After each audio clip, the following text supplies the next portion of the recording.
everybody. Welcome to Coffee Break and Parenting Talk. I'm Mia Clarice, and I'm excited today to have Kim Muench here with me. Kim Muench is a JAI Institute for Parenting certified conscious parenting coach who specializes in working with mothers of adolescents ages 15 to 25. Knowing moms are the emotional barometer for their families, Kim is passionate about educating, supporting, and encouraging her clients to raise their children with intention and guidance rather than fear and control. Kim's 3+ decades of raising 5 children and years of coaching other parents empowers her to lead her clients with compassion and without judgment into healthier, happier, more functional relationships. Kim has a self-published Amazon #1 new release in the parent and adult-child relationships category entitled Becoming Me While Raising You, A Mother's Journey to Herself. She is a sought-after and frequent speaker on topics related to conscious parenting for Fox News, radio, television news stations in Texas and Oklahoma, and podcasts around the globe. Her mission is to spread the movement to parent with rather than over our children. Welcome. It is so great to have you. I'm so excited. Yeah, I'm so excited to talk to you today. Thank you for inviting me to speak to you and to your listeners. Yeah. So I knew Kim Muench for, I think, since 2016. That's when we first met in our parenting coaching journey. And this is my second interview with Kim because she's such an expert, when it comes to talking about parenting teens. And I was really excited to get your book and read it. Thank you. Thank you. It is such a, yeah, absolutely. And this is a great parenting book because it really talks about your story and how you understood your own beliefs about parenting and how those beliefs shifted over the years, and especially through, in the last few years through coaching and your own self journey. So it was. Yeah, I think that everyone has beliefs that they take on in childhood, and I think what the book did was really help me identify and then illustrate those. I think people learn best through story. That's just, I know I learned best through story. And so I used my story to illustrate the point of how we can inadvertently and unconsciously take on beliefs that aren't serving us in our childhood, and how they can play out in our, marriage, in our parenting. And when I began to really uncover that, then, how we have the opportunity to redirect and shift the beliefs that we have about ourselves. Yeah, absolutely. That is so true, because I also find like we always start with trying to understand our kids or understand our parenting problems. And then once we start that, we realize like it's really not just about our kids. It is really about us. Like it always come back to us. And then we have to realize like what is happening? Why are we getting triggered? What beliefs do we have? Does this serve us, to continue these patterns or not? So, and I don't think a lot of us, like when we watch, when we look at things online and read books, it's a lot about kids and what to do in this situation and what to do in that situation. But we don't really talk a lot about our own journey as parents. And it is a beautiful journey, and it's also a hard journey. So I wanted to ask you first, like what prompted you to write this? Like what prompted you to bring your story out into the world and decide, you know what, I'm going to share, because it is vulnerable. You have gone through, you have 5 or 6 kids. I have 5 kids. You have 5 kids, and they age now, you said between like 30 and 18. So you've got 17 and 35. Yeah, 17 and 35. And so 35. I had my first son at the age of 18. And now I had my youngest when I was 36. So we actually were recently all together. And I was like, do you know that? Because I said to my daughter, I was about your age when I had your brother, and I was about your age when your sister was born. So it's just kind of we're in this weird, and, having 5 kids and spanning many years, 18 years in between the oldest and the youngest, I've been in multiple, childhood development stages with my kids for a long time. So yeah, it's been a unique motherhood journey. I will say that. Right. Right. And So Oh, what? what led me to, you asked me what led me to write this book. You know, I had published a book, self-published a book in 2011 called My Mother's Footprints. And it was really just the story of walking with my son through his addiction to alcohol. And I liked, you know, it was maybe 70 pages. And I wanted to, I'm not really sure exactly what prompted me and how this book got to naming the beliefs and going, you know, telling a story for each one of them. I guess it was my own personal journey of like asking myself those 4 questions that are in the book, which is, what do I believe about myself? Where did that come from? Is it true? And if it's not true, what is true? And this is the basis of this. Those questions just came to me as I was journaling and kind of trying to improve myself and trying to know myself more. Um, and it's also the work that I do with other parents now, asking those questions, because what we believe about ourselves when we get past that initial, well, I believe I'm a good friend and I believe that I'm a caring mother, and, you know, kind of those surface things. If we continue to ask ourselves that question and we dig a little bit deeper, we can get to, you know, things that are really more meaningful. Like, I believe what I have to say doesn't matter. That was one of the classic examples of the first belief that I took on. And I mean, that played out in many of my adult relationships for a long time, and it's still something I work on. So I'm not 100% sure. I liked the original book that I published and wanted, and I guess my personal journey, of self-development is what helped me bring in, what do I believe about myself? How did that lead me to be the mother that I was while he walked through his addiction to alcohol?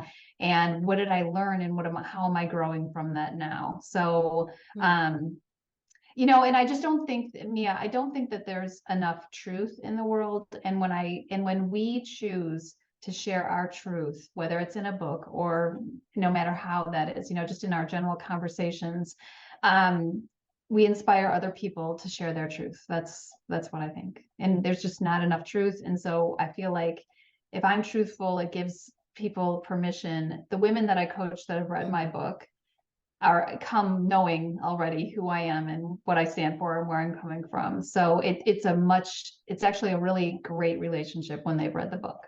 Absolutely. Yeah. I mean, reading the book, yeah, even though I didn't have the same journey that you had, and my kids are in a different age right now, but they're the beliefs, you know, a lot of us just hold these different beliefs. And then when you read Yes. someone's reflection on how the beliefs affected them, I kind of think is like, well, how did my beliefs affected me, and how did they lead me to take certain decisions? So absolutely reading someone else's story, even if it's different, but we Yeah. relate to the principles and the feelings, you know, yes. you may not have had the same, you know, but you may not have had a similar experience or a similar growing up, but I bet, you know, some of these truths, I lost my voice, you know, what I have to say doesn't matter, I can't trust myself, I don't make healthy choices. These are all things I think are fairly universal beliefs that anyone could be like, yeah, I kind of, you know, think Yeah. that about myself, you know. Yeah. And I love that what you wrote about, you know, we as kids try, you know, we internalize whatever the way our parents treat us and how they discipline us and how they talk to us. And that affects our belief. Like, for example, believing that we have to act in a certain way to get love. And then that carries on into our adulthood. And so how do you see now, working with other parents of adolescents, how do our beliefs play into our parenting, and why is it so important that we uncover those beliefs? Does Well, it because I matter? think Like, does it matter? Do we have to? um, I don't, you know, I would say, do you have to? I think it's helpful. It's Yeah, helpful. It's been helpful for me to see what's mine and what's not mine, you know, right. and I think a lot of times parents, if they would just stop and ask themselves, is this about me?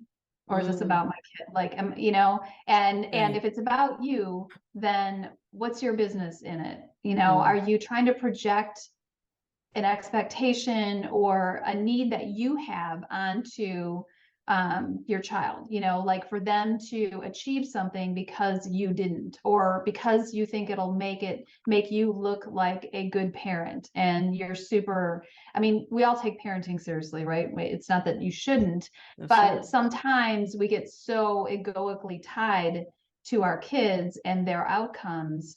Learning to become the guide that your kids need, you need to be able to self-reflect and look within, and what do I believe about myself that may not be healthy, and I'm projecting it into the future onto my kids Mm, through my parenting. So I think, I mean, I think whether you're a parent or not, we all have beliefs about ourselves. So that's why yeah. I think the book, yes, I think a lot of mothers have read it, and I think a lot of mothers would enjoy it. But I've also had older people who've never had kids read the book, because the truth is, everybody has beliefs about themselves. And when you read somebody else's story of how their beliefs affected them, and how that, you know, they learn to turn those around, and I wish I could tell you there's a 1, 2, 3 step magic process to it, but it starts with those asking of those questions. And then really making a choice every day. When I lost my voice as a 6-year-old in a situation with my dad, that was just an everyday situation, right? It wasn't anything out of, I wasn't traumatic, although I took on this belief that I wasn't worthy of being heard. Um, every day when I've decided now I am, when I ask myself, is it true? Well, of course it's not true. Of course I have things to say that matter. Of course how I feel matters. Of course I have a voice. And then the opportunity every day, like even in this interview, to be able to say, what I have to say matters. Stepping Mm, into that new belief, making it intentional, that even though I might still have some misgivings about, okay, do I really have anything to say here? Do I really have any, stepping out into that new belief anyway? It's the practice of the beliefs that we are choosing that is so important, as opposed to deferring to those we unconsciously took on when we were kids. mm, right. So examining and reflecting on those beliefs and then deciding to choose what beliefs we want to carry on in our interactions. Right. And then, right. And so I'm curious to know, like from working with parents of adolescents, what are some of the issues or the biggest problems that Good face this question. age? Yeah. Yeah, I would I am just, say, I haven't gone there yet. My son is 16, so I see, but I sometimes I work with parents who, maybe have 17 or 18 years old, but you've worked with a lot of yeah, parents of that's teenagers. Yeah. typically what I work with. And I will say, one of the big things is communication. Mm-hmm. um, Parents struggle with, it's natural that a teenager is going to pull away from family a little bit and get more invested in their peers. That's just part of the progression of adolescence. However, when parents get so vested in the behavior of their kids, their outcomes, are they doing well in school? Are they handing their schoolwork in? Are they, keeping their bathroom clean? Are they, when they get so, what's the word? So focused on their kids' behavior and things that they're doing, that they lose the connection in their relationship. They lose any buy-in from their teenager. The teenager will Mm, just shut down. So I think our best defense, if I can say that, when our kids are in their teen years, to helping them to stay away from unhealthy things like drugs or unhealthy relationships, romantic relationships, is the connection that we're building with them. And when we get so focused on their behavior and their outcomes, we lose the connection with them. The mm, conversations tend to only be around your schoolwork, what time they're coming home at night. And parents, their fear raises during the teen years because mm, their kids are having more freedom. And so mm-hmm. it's natural. And of course, there's many things to fear in the world. However, when we as parents get sidetracked with those fears and we start parenting from our fear, it breeds disconnection, right? Right. And we want to be a place of continued influence in their lives because we have a lot of wisdom to give.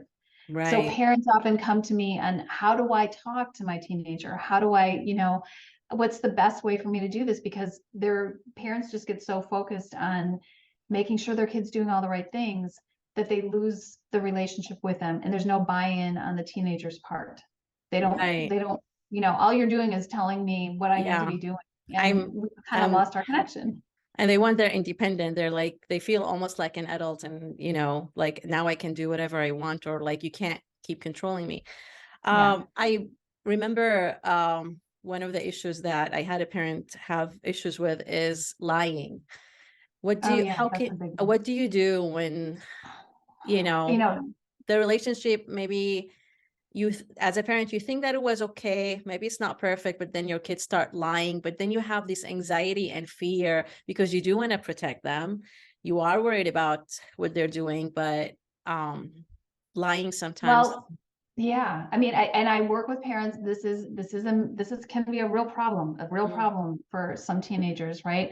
And for me, I look back and my son lied to me many, many times during his teen years about drinking and whether or not he was taking alcohol from our cabinet and that kind of thing. And he would look me straight in the eye and tell me. And the funny thing is, I don't know if people think it's not funny, but it's ironic, I guess. Um, he I got curious rather than furious, right? mm, Instead of getting angry, because I think parents, they feel so like deeply wounded that their kid has lied to them, and they feel angry about that. And I'm not saying that you can't have that feeling. I'm just saying that it really isn't helpful. Why is your child lying? Get curious about what's going on beneath the behavior and mm, start to work on that so that you aren't, again, our teenagers going to lie from time to time? They are. They're trying to run their own agenda. They might be trying to keep up with their peers. This is not an excuse for the behavior. I'm just saying, let's be realistic about why these right. things go on and try not to take things so personally that you can't get curious about what's really going on, because you might need to know, why is Mm, this kid continuing to lie to me? Like, you might need to figure that out and start working on the underlying issue rather than getting so focused about the fact that he or she is lying to you. right. Right. Because that focus on the behavior can lead to even more problems because it's creating more disconnection. Disconnection, Yeah. right? Right. No, that is, yeah, absolutely. We need to come back to communication, come back to connection, come back to that. And so, how do you help parents deal with their fear and anxiety about the teenage years, or, that fear after having your child be under your wing for so long? They're going into the world. And I think with social media and all the dangers there are out there. So what would you say to a parent who, they're worried about their kids and they realize that they have to work on themselves? How can they, um, How can they begin to do that? yeah, how Um, do they? well, and I just want to backtrack 1 minute just for the other thing that I work with parents on and that they struggle with during the teen years is setting boundaries. So that's the Yeah. second thing. Reading communication, setting boundaries are the two things that are most prevalent during these years. Um, in terms of parents, I ask them to begin to become an observer in their life. And it's funny, when you just say those words to parents, it sticks with them, and they really actually do. They start like watching themselves, paying attention to how they're interacting. What are they bringing into the situation with their kids? And then the second thing, so starting to become an observer in your life, um, being intentional about taking a pause, taking a Mm, breath before they react, just taking a moment to decide, who do I want to be in this moment with my child? mm, And that's a practice. Some days are going to go better than others, right? But stopping and how do I want to show up in this interaction with my teenager right now? Who do I mm, want to be? And then, of course, the other thing is parent self-care. And I don't think we talk about that enough. And I think a lot of parents feel that's, maybe a lunch out with a friend, or, going to get your nails done or whatever. And those are all good things. But when I say parent self-care, I mean, what are you putting into practice every day that will feed your soul, that will nourish you so that you can be the present, patient parent as much as possible with your kids. For me, that looks like I do morning meditation. I take walks outside every day. Like, even if I'm on Zoom most of the day, I'm getting outside, I'm walking, I'm grounding myself by being outside. At the end of the day, for me, I was telling you before, I work with a lot of parents all day long. I don't want to have that, be holding on to that emotion. And so parents learning how to go into meditation and ground themselves so that they can release, their stress and anxiety. So what are the things that feed your soul during the day that will help you become more present and patient with your kids? Because obviously, I think the number one thing you need to have as a parent is patience. Right. Absolutely. Yes. Taking care of ourselves and taking these pause so we can be present with our kids. And you talked about boundary. So would that, if starting to become aware of our beliefs and taking care of ourselves, would that help then in putting boundaries? You mentioned that one of the things you work with Yeah, is getting putting to boundaries. know. And Yeah, I'm yeah. just So there's wondering, two like, ways. how can we as parents set boundaries, to help our kids navigate these difficult years and then, honor our own worries Yeah. about them? Well, and again, this kind of goes back to what's my issue? What are my things that are issues, and what are my kids? Is this Mm, about me, or is this about my kids? Because setting boundaries can be, in some cases, it's around setting behaviors, setting boundaries around kids' behavior, whether mm, that's a curfew or whether or not they can drink underage, right. that kind of thing. Those are boundaries around their behavior.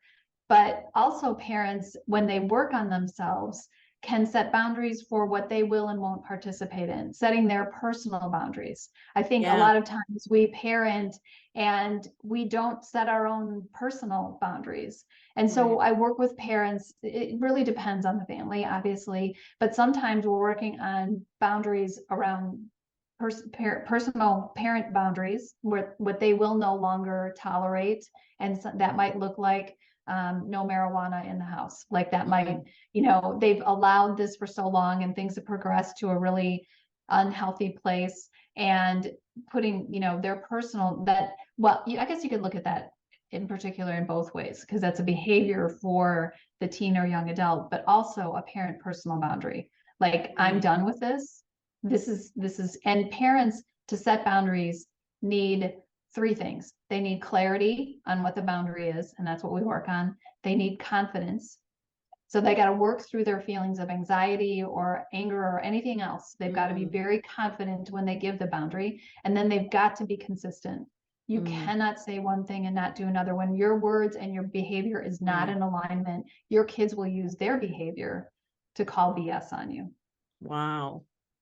So That is those so are the good. I two love things. that. I love that clarification for that boundary. And, because sometimes parents might think like, oh, we need to be like gentle and loving and peaceful. And that means, we can't set boundaries or we let our kids do what they want. But actually reading your book, I think there's one part where you talk about it, like it's because we don't feel comfortable like listening to our voice or trusting our intuition. So it's much easier to say, oh, we're just failing our kid, like we can't set boundaries, or it's this generation or whatever. And that Yeah. just takes away our power and our responsibility. So thank you so much for Yeah. doing that.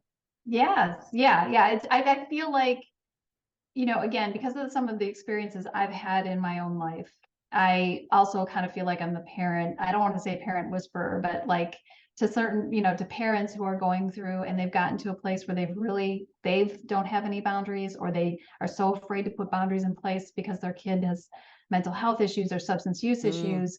And really being that person that's like, look, you're the parent, and that doesn't mean you have to come from an authoritative, military mm, standpoint, because that doesn't go over well. mm, But we have to get very clear on what needs to be taken place here.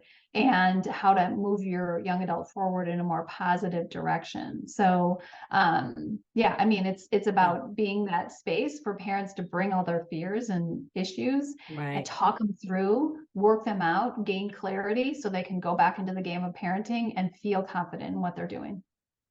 Thank you so much, Kim. And I don't want to take any more of your time. I know you have a busy schedule today. I would highly recommend for anybody who has teens or, works with children in the adolescence years to listen to Kim, read her book. She's very vulnerable. She brings her story. And also follow her on TikTok. Her videos are amazing and spot on. And a lot of her videos are going viral. And she's on Instagram. I'll link all your links where people can follow you. But before we end, do you have any final words for parents of teenagers or even parents of little kids who are preparing for the teenage years? Yeah, I guess what I would say is, and I'd like to quote the last page in my book, if you don't mind, Oh, yeah, because I think absolutely. it speaks to all parents, and that is that our children come through us, not for us, Mm, except for the lessons that they reflect to us during their journey in an effort to grow us up along the way. So mm, that's why parenting is so much bigger than just getting your kid to do something. Parenting is a mm. personal journey and opportunity for us to grow ourselves up. And that's the way I've used it with my own 5 kids. This is beautiful. Thank you so much, Kim. Yeah. Thank you for having the time to be here with me. And I hope we get to do this again. And Yes, I'm happy to come back and talk again. all right, take care, everybody. All right. Thanks, Bye. Mia.